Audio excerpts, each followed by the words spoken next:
The Cowboys head on the road this week for their biggest game of the year, taking on the Eagles for the NFC East lead with time winding down.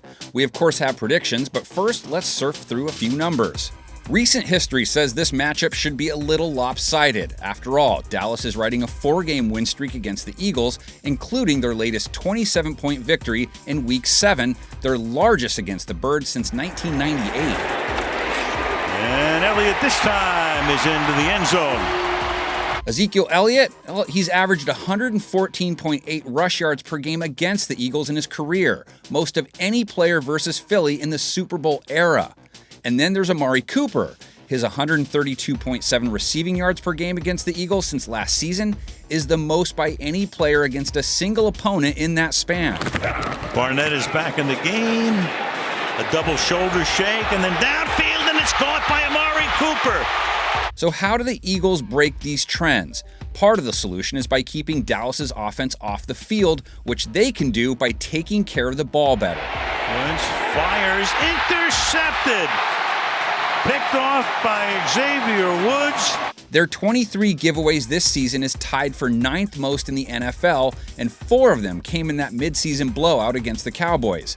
And you'd think that should be correctable, as Dallas is tied for the 5th fewest takeaways in the NFL this season with 15, and has totaled just 3 since Week 10.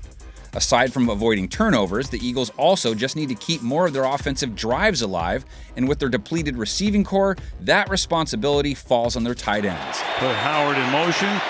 Wentz throwing, and it will be in the end zone, caught for the touchdown. Dallas Goedert and Zach Ertz combined for 16 targets, 10 receptions, 116 yards, and a touchdown in last week's win over the Redskins.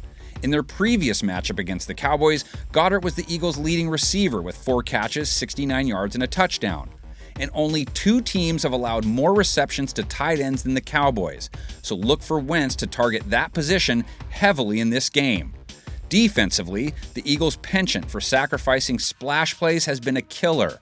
Chances are you've seen them on the butt end of several team highlight reels this year. They are on par with the Dolphins and Bengals for most touchdowns of 20-plus yards allowed, and behind only the Giants. And their weakness on this front is a major Dallas strength. 7 if you're 3-4, which the loser will be after tonight's game, and that pass along the sideline is hauled in. Dak Prescott is completing 46.4% of his passes of at least 20 yards according to Next Gen Stats, second highest rate in the NFL. Eagles corners have been especially vulnerable in general.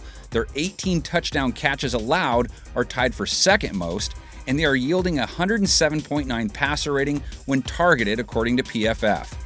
Dallas looked alive and well after crushing the Rams' playoff hopes in their 44-21 blowout win on Sunday. Can they build off that momentum with a playoff-clinching performance this week? Let's hit up those predictions. Prescott fires, pass is caught. What a catch for the touchdown, Jason Witten.